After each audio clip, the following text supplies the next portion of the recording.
टूटे बाल बेचने से पहले जान लो ये सच औरत खो देती है। ये 3 अनमोल चीजें दोस्तों, आपने अक्सर गलियों में सुना होगा, टूटे हुए बाल दे दो और बर्तन या पैसे ले लो।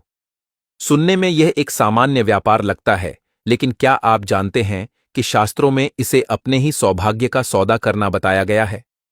आज के इस वीडियो में हम विस्तार से जानेंगे कि अपने शरीर के त्यागे हुए बाल बेचने से कौन सी 3 कीमती चीजें आपके जीवन से विदा होने लगती हैं और इसका सही समाधान क्या है। शास्त्रों में बालों को केवल शरीर का हिस्सा नहीं, बल्कि सौभाग्य का प्रतीक और स्त्री का आभूषण माना गया है।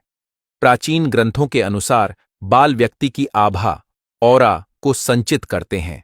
जब आप इन बालों को चंद रुपयों या किसी तुच्छ वस्तु के बदले बेचती हैं, तो अनजाने में आप अपने मान सम्मान और पति के भाग्य का अनादर कर रही होती हैं।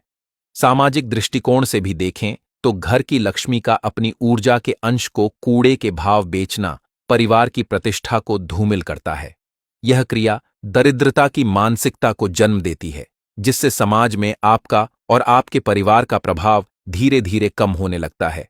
दूसरा और सबसे डरावना पहलू है ऊर्जा का दुरुपयोग। तंत्र शास्त्र के अनुसार बाल और नाखून व्यक्ति के डीएनए और ऊर्जा के सबसे सशक्त संवाहक होते हैं। जो बाल आप अनजान लोगों को बेचती हैं, आपको नहीं पता कि उनका अंतिम गंतव्य क्या है। अक्सर इन बालों का प्रयोग वशीकरण या नकारात्मक तंत्र विद्या में किया जा सकता है। जब आपकी ऊर्जा का अंश किसी गलत हाथ में पड़ता है, तो बिना किसी बीमारी के भी शरीर भारी रहने लगता है, स्वभाव में चिड़चिड़ापन आता है और घर में क्लेश बढ़ने लगता है।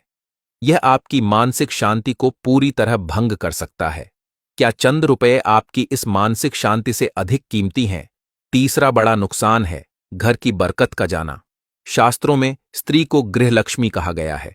जब घर की लक्ष्मी अपनी शक्ति के प्रतीक बालों का व्यापार करती है, तो घर से सकारात्मक ऊर्जा का वास कम होने लगता है। आपने गौर किया होगा कि जिस घर में इन नियमों का पालन नहीं होता, वहां पैसा तो आता है पर टिकता नहीं। बेवजह की बीमारियां, अचानक आने वाले खर्चे और व्यापार में घाटा, ये सब संकेत हैं कि घर की ऊर्जा कहीं न कहीं लीक हो रही है।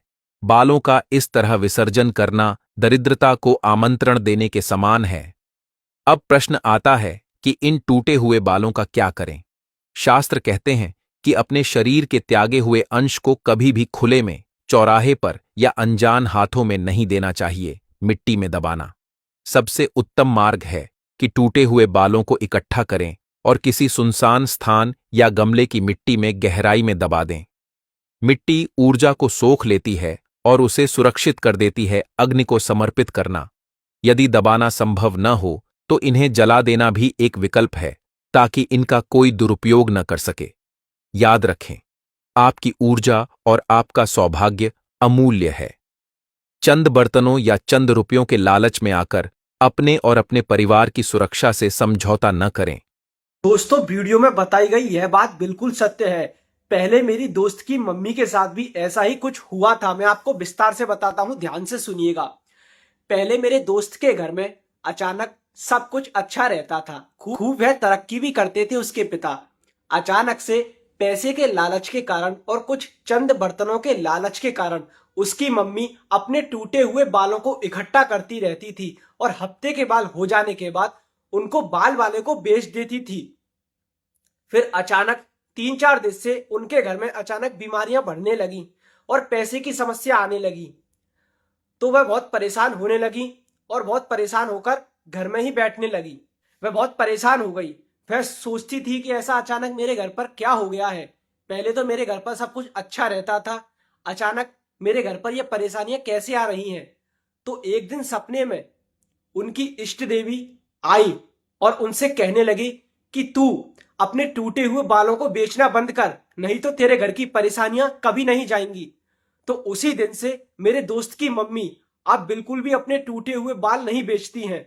इसीलिए इस वीडियो को ज्यादा से ज्यादा शेयर करें और वीडियो को सभी तक पहुंचाएं, ताकि ऐसी गलती करना सब बंद कर दें।